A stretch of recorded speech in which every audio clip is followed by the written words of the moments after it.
There's nothing we can do. Yeah, I know. They'll probably think it's the greatest thing ever. They think it's cute and all that stuff. Yeah. Differences between men and women, and men and women are different, and it's okay.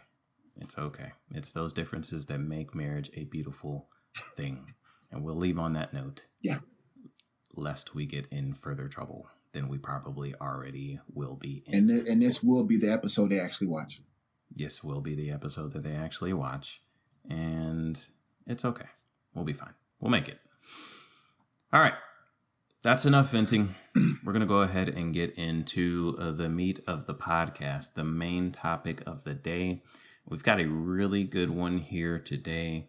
I'm excited about it, and I think it's going to be very beneficial. I think it's going to be very helpful to a lot of people because we all have relationships that we've been in the past. We all have relationships in the past that didn't work out. It's unfortunately, it's something that happens.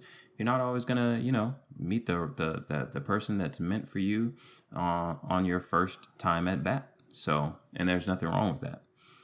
It happens. But a lot of times when you get out of a relationship, sometimes, if you've been, depending on how long you've been with that person, there can be, it can be difficult to adjust to being a single person again. So what we're going to be talking about today is how do you get over an ex? How do you get over an ex? And we're going to go ahead and jump right into it. And the first step that we have to getting over an ex is to go ahead and cry, go ahead and vent, go ahead and get it out of your system. Like I said, depending on how long you dated that person, there can be a lot that you guys shared, a lot of time, a lot of experiences that you guys shared. And it's okay to be upset about it. Like, it's not a sign of weakness. It's not a sign that, there's something wrong with you or you're not where you need to be, spiritually or whatever the case may be. It's okay to be hurt over a relationship not working out. It's okay, to feel some type of way about that.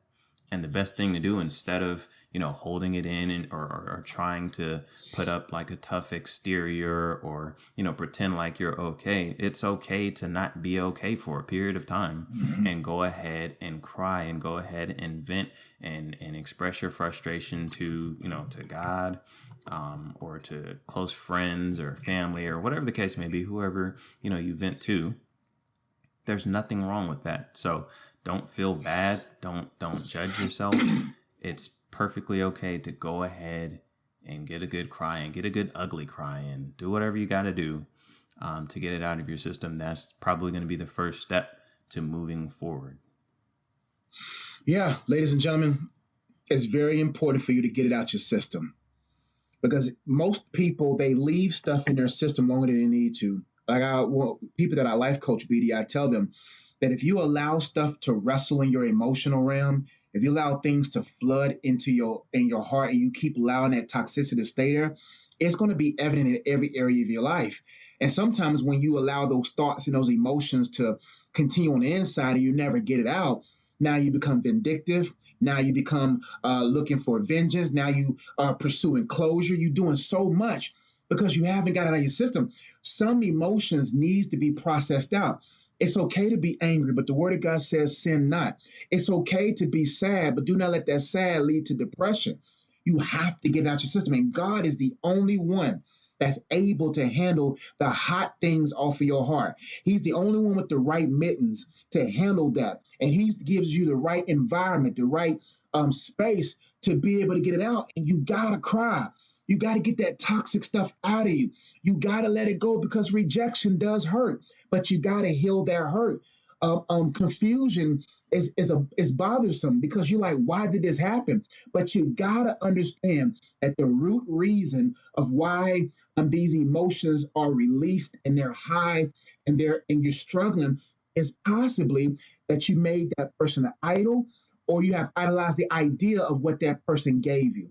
Most people hold on to things because they idolize that person. They thought that person was there to complete them. Every one of us will end up depleted if we're looking to others for completion. What I mean by that, you'll lose yourself trying to invest in yourself or invest in someone else to be completed. You have to be completed by Christ first. And that's why it's important to cry first. When you go to him and say, God, this hurts, man.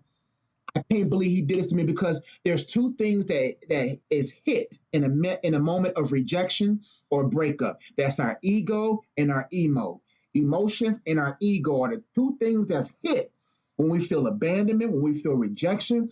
And you have to process those emotions by releasing them. Like B said, have that ugly cry, get it out your system. If you gotta say some words that's hot, you know what I'm saying? That's whatever. God can handle it. Say, God, I'm tired of that mug. You know what I'm saying? I'm tired of that movo. You know, do what you gotta do. Get it out your system before Him, so that those words won't be toxic amongst your friends, toxic amongst your family, because you got it out with God. And if you have to do that days on end, do what you got to do, because it's better to get that emotion out than to be emotional when you out and about. And then, God forbid, you meet that person in the street, and then you don't know how to control your emotion. You don't know if anger is going to come out, if you don't know if desperation is going to come out, if you don't know you're going to be grabbing them by the ankles, begging them back. So you have to go in privacy. Go to God and, God, I'm crying. I got to cry. Get that unnecessary emotions off of your chest so that you can go and become your best. Absolutely. That's a good point that JE said. You know, you want to make sure, and the reason why it's important to go ahead and cry and get it out your system, like JE said, you never know. You know, this might be somebody, you know, you go to the same church, or, you know, you guys run in the same circles sometimes, or, you know, you might see him in the mall, or whatever the case may be. You don't know what triggers are necessarily gonna, you know, that are going to come across. We're going to talk about, you know, some things that you can cut out and you know, so that you minimize triggers from coming. But it's always possible that you might run into that person. If you have not taken the proper time to deal with the situation, to address your emotions regarding the situation, to get it out of your system, and you're trying to act tough and you're trying to act hard, like, you know, that person ain't really get to you, like you're good, you're tough, then what can happen is you run into that person, and those emotions, those feelings, they're gonna hit like a brick wall. That's right. And you don't want to crumble in that situation. You don't want to, oh shoot, I was not ready. Like, I didn't know that it was hitting me like that. Yeah, it is, but you didn't deal with it. So that's why we say, just go ahead and get it out of your system. Do what you got to do. You don't want to, don't make it too long. Don't be going months on end, you know, in that phase. Okay. But take the time that you need, but don't let it go on for months and things like that. 'Cause then it's a whole nother issue. It's a whole nother problem.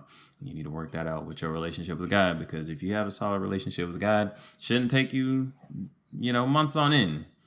But you do want to take the time that you need to go ahead and grieve over that situation. Because the length of the cry is evident, will prove the level of idolatry you have in your heart. You can tell if you have an idol towards something by the length of your struggle with it. And that's what you got to get. We'll get to that. We'll get to some of those points a little bit later. I want to go ahead of myself. But yeah, if it's taking you months and years to get over somebody, there's some idolatry problem in your heart. And the last thing that I want to say here, the reason why the word vent is there, because a home without ventilation makes the house stuffy. You see what I'm saying? If there's no ventilation, fresh air can't come in and hot air can't go out. So what happens, you got to vent. You got to open up your vents, your eye gate, your eye vents, your mouth as a vent, and cry out. Cry out is two things. Cry out, get it out of your system. Cry out the emotions and cry out to God for help. You have to open up those vents. Let those tears out. Do things to get those feelings out and cry out for God for help. And God, through the Holy Spirit, will show you this is why you're feeling the way you're feeling, and help you process going forward. And last but not least about this, realize that you're a human, man. You're not a robot, you're not a machine. You are a human, and we're very complicated. And you have to process those emotional realms. And we'll talk more about how to do that later on with some of these other points. All right. So we'll go ahead and switch into the second step that you need to take as far as getting over an ex. and that is to cut off all contact. Mhm. Get rid of any reminders, like I was just saying in the previous point, any triggers that you may have that could bring up the memory of that person. Don't get sucked into it. Sometimes people will break up with you and they'll be like, I think maybe we should just be friends. Look, a lot of times, I ain't gonna lie, a lot of times Thank you all so much for watching the Good Guys Podcast here on my YouTube channel. If you haven't already yet, make sure you subscribe to the Good Guys Podcast here. If you want to enjoy the rest of the content of this podcast, click this video over here. Make sure you hit the bell. Make sure you subscribe, leave a comment, a thumbs up. If you're watching this on Facebook, head over to YouTube right now. Type in the Good Guys Podcast. We'll love to see you over there. Subscribe, hit the bell, leave a comment, thumbs up. We'll see you over there soon.